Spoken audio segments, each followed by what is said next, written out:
Hi, I am RAUL ROA ESTILISTA. Let's do a layered bob cut.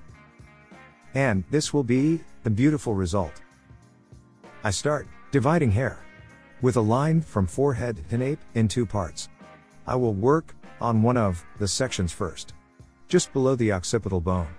I will section a wick vertically, which I will cut and will be our cutting wick. Wick projection is at 90 degrees.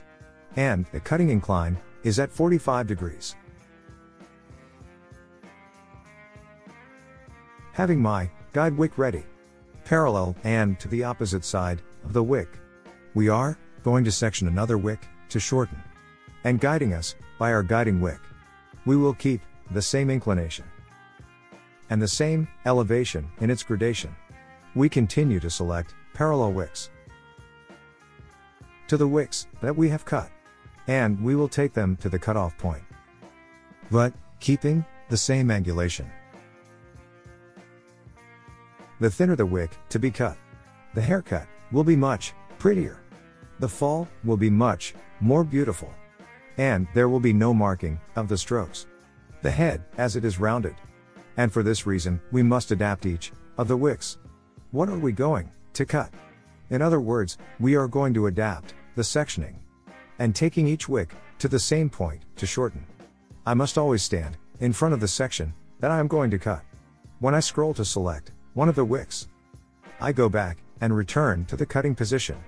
It is very important to keep the balance of the cut. I can't maintain that position because you will see my back and you would not see the way of how I am cutting the hair of my model. Not the correct position, because the idea is that the video is very didactic. But you must be standing in front of the section you are cutting. This allows to maintain a balance in the haircut. We can see in the graphs the sectioning of each wick and how I am adapting the sectioning of each one of the wicks to take them to cut, and that we achieve excellent hair loss when already brushed. If you want, you can work with a stable guide wick. In other words, all the wicks to be cut will converge to be cut there at that same point. And if you want to gain a little more length in the front of the sides, what must be done is to move each of the strands that I am going to cut a little more to the opposite side. This allows each of the wicks to be slightly longer. And we are going to get a longer result on the front of the sides. But it will go in a gradation from short to long. I also like to use to create structures a precision scissors. And I explain this well in the video. Which scissors is ideal for cutting hair?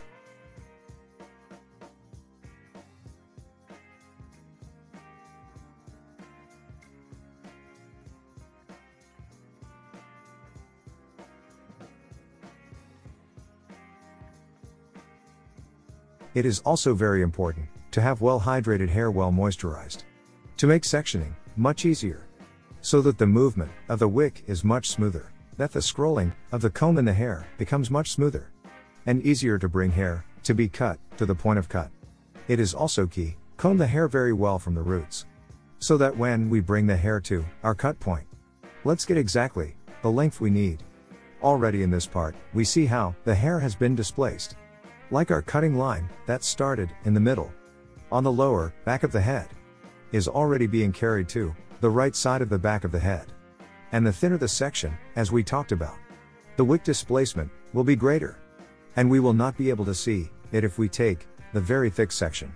You are going to see some strange jumps in the cut, without an aesthetic result. As I was saying, it is very important to read the curvature of the skull. Already on the sides, we are working the sections vertically, and we take them the same to the same point, with the same offset to the back, right to cut.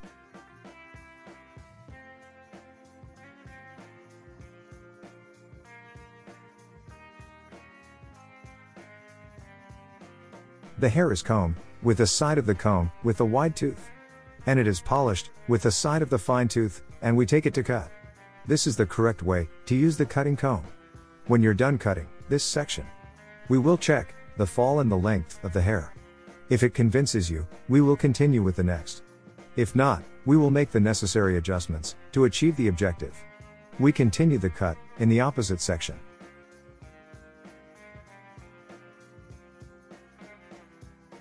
For this, we will return to our guide wick. On the part back, in the central nape area. This first wick, in particular, has to be very thin. So we can see our guide wick. And we can make the same cut, keeping the same inclination. The sectioning of this area will be with a mirror effect. That is, the sectioning will be similar to that of the wick that we made on the opposite side. It's as if we see the reflection. That is to say, on the left side, we'll go with a lean to the left. And on the right side, it will go the same form, but with a tilt to the right. This will allow the haircut to look balanced and tight. I am emphasizing sectioning. No to the projection of the wick to be cut, because the projection of the wick to be cut is very different. As we see it, we start it with a projection at 90 degrees with an inclination of 45 degrees, where we make our cutting line. That is why it is very important that the wicks to be cut are very thin. Because if we lose our guiding wick, and obviously the cut, knee is going to be completely out of balance. Holes or structures that are not uniform will be visible. And I'm going to have to go back to find my guide wick and make the cut well. Take all the time you need is necessary to learn to do well, and later, when you already have it very well in your mind. On your hard drive, you can do it much faster. But initially, I recommend that you do it very slowly, very concentrated, and checking the position of your body, the position of your hands, the position and inclination of the wick you are going to cut. Obviously, all this requires some concentration. If you use your right hand, your left leg should be at the cutoff point to be able to have more movement capacity. If you use your left hand, because there are also left-handed scissors, the supporting foot will be the right-handed one, which will be at the cutoff point. So you will have correct displacement. Hair can also be cut dry, but it is much easier to make the structures on wet hair, because you have more hair control. Because the water gives weight to the hair, and that allows me a better displacement of the hair, and of the cutting tools. It is also false that if I cut dry hair, the hair will be damaged. When we use the scissors, the hair is first moistened to clean with shampoo, but second to have more hair control. But when we use the razor to cut hair, we must work with wet hair. Because, if used on dry hair, it will tear it. And it is a hair that is going to be mistreated. And the hair will be parted at the ends. After 15 or 20 days of having done the haircut.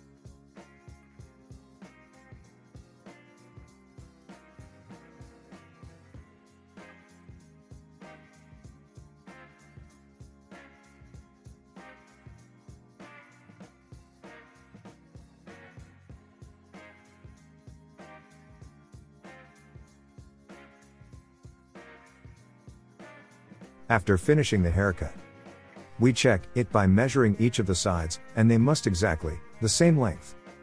For this we take strands from each side, and we carry it, centering on the nose, to check that they have been of the same length.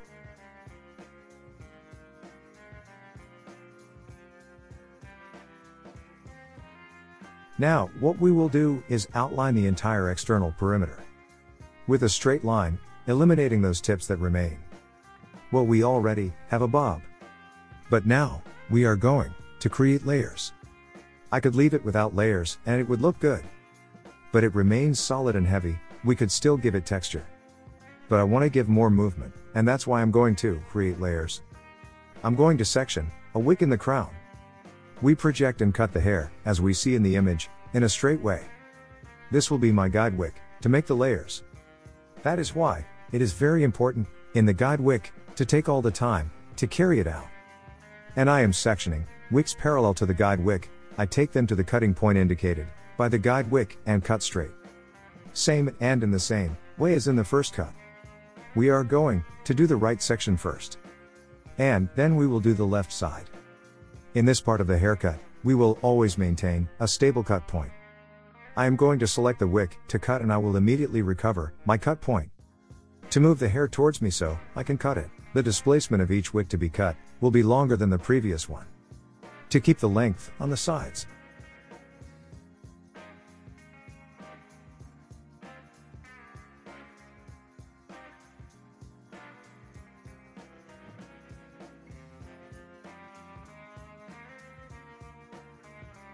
Equal when we reach the sides, we section vertically and we will take the wick to be cut to our cutting point. Always bringing each wick that we are going to cut a little more to make it a little longer.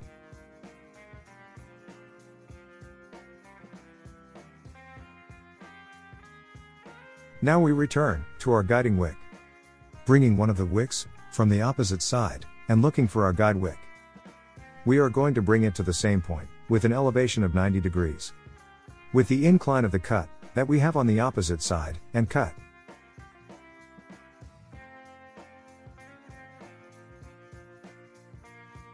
We repeat the same movements we did on the right side. Now, let's go to work on the left side. Sections are taken vertically and are initially projected to the center. Then as sections are made, they are projected to the opposite side of me for balance. Remember that in the first left section, I brought the wicks to my side because I was on the right side. And now as we are working left side, I'm going to take them to the opposite side, which would be the right side, and we cut. This allows me to achieve a shorter result for the central part and longer for the part of the sides on both sides.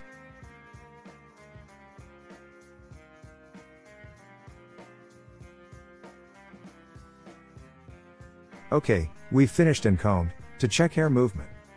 And if we like movement, well, we are going to proceed to finish with a brushing.